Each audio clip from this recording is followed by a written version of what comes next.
The Brad Rules! Sonic Adventure is a classic Sonic game. It's in my top 10 Sonic games of all time after all. And one of the reasons why I feel it's so great is not because of all the playable characters, the zones, or the fully voiced cutscenes, it's because of the absolutely unforgettable atmosphere of its hub worlds. Hub worlds have always been a very dismissed addition to video games, with many people disliking them, complaining that they slow down the action of a game and damage the pacing. If you look at the majority of reviews for this game on YouTube, you'll see many people complaining about the hub worlds, and seemingly some feedback was received in some form back in the day because Sonic Adventure 2 did not feature hub worlds. Strangely enough, this did not really speed the game up much because the emerald hunting stages were even slower paced than in Adventure 1. So it's easy to say I like Adventure 1 a lot more than I like Adventure 2. So let's talk a little bit about these hub worlds and what makes them so special. And let's first talk about Station Square and how this game starts off as you battle it out in this very hub world and see this massive plaza in front of City Hall. Then you'll be introduced to a really nice looking hotel with a pool. It's just a nice relaxing little place where you can talk to the guests, and by going through this door you can actually walk around the lobby, and outside there's a whole living, breathing city full of more people, cars, and businesses, and these people have their own day-to-day lives.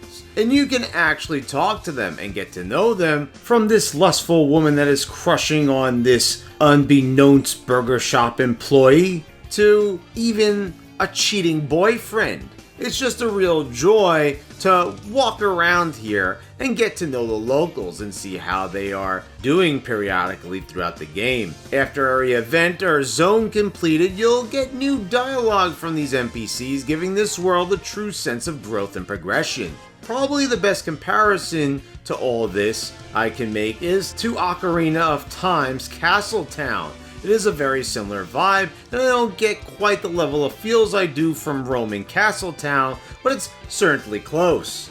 Station Square is lively and definitely a vibe for sure. I also really like how everything pretty much makes sense as to how you access the levels from Station Square. Like, you enter Emerald Coast from the pool area and Twinkle Park by entering it using the elevator. Even if I don't really get how they fit that whole amusement park in here. Well, I suppose a good sense of suspension of disbelief is required in the world of a blue hedgehog after all, even if he's now in the human world. And what ties everything together is the fantastic music you'll hear as you navigate the city. It's the perfect tune to accompany a bustling cityscape.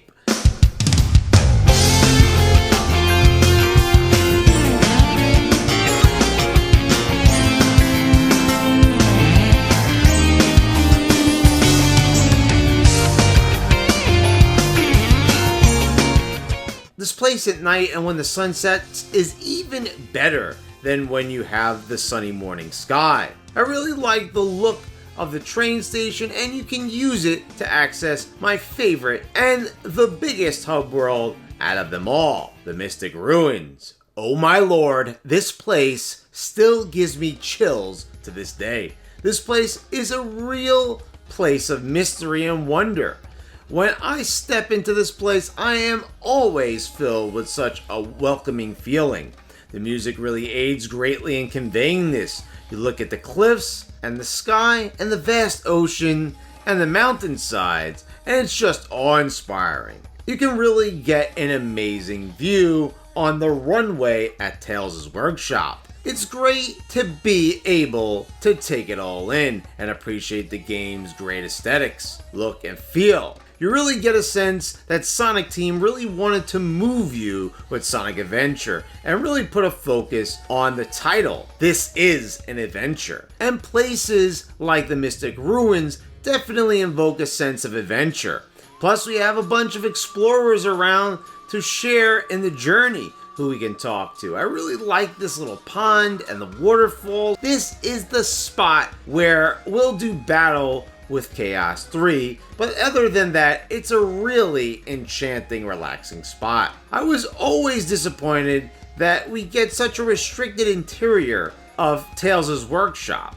I guess it could be argued that it wasn't necessary for them to let us go inside at all, but it would have been nice to see more than just this crammed in little spot and let us see his workbench and experiments. It would have been memorable for sure, certainly a missed opportunity, especially since this is the first mainline game to really convey the scientific mind of Tails. It definitely would have helped cement that character trait even further. You know, it took me a while to realize that Angel Island is actually right in front of the train station. For the longest time, I, like a lot of other people, thought that the island had been greatly downsized, and the small little place that is an island of its own that is home to the Emerald's Altar was Angel Island. It's not really well conveyed through the game's dialogue, as only one lone NPC hints at it, saying a mountain appeared out of nowhere. But even still, outside of Ice Cap and the Emerald Altar, this place really doesn't look like Angel Island. And the weird structure of it doesn't convey that very well.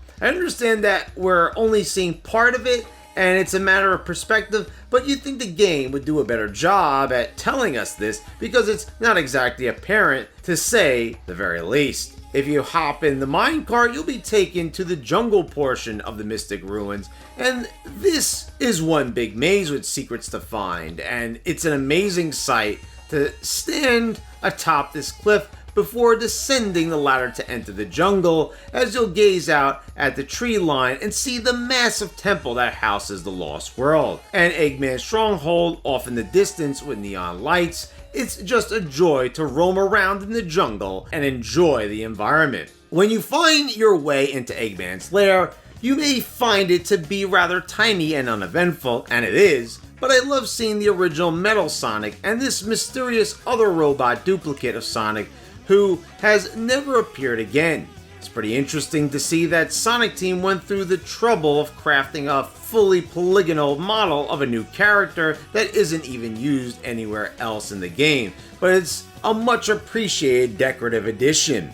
To round out the hub worlds, we've got the Egg Carrier, Eggman's shape-shifting aerial battle station, which can take on two different forms. And being able to access everything will require you to hit a switch to change the ship's form. It took me years to find this secret chamber which houses Eggman's bedroom and an odd little lounge area, when I happened upon them in a YouTube video, and it's just really cool to visit all the places it has to offer. There's quite a bit packed onto this ship to take a gander at, especially with its various rooms, including the swimming pool room and the monorail room. I like how Eggman has his cleaning bednicks here sweeping away.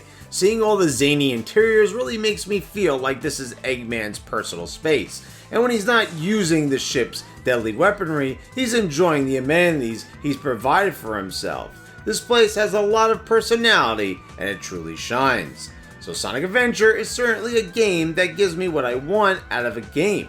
Vibes, atmosphere, and a feeling that just sits right with me and makes me feel like this is a game for me. These areas in the game are legendary, and for me, the hub worlds are right there along with that description. So much time is spent talking about the zones in Sonic Adventure, but not enough time is spent on discussing just how great it is to transition between them, and Sonic Adventure gets that right in more ways than one. So guys, let me know what you think in the comments down below. What do you think about the hub worlds in Sonic Adventure? What is your favorite area in the game?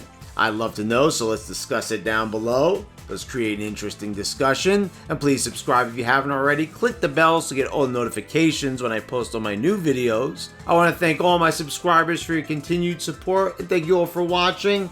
I'll see you next time.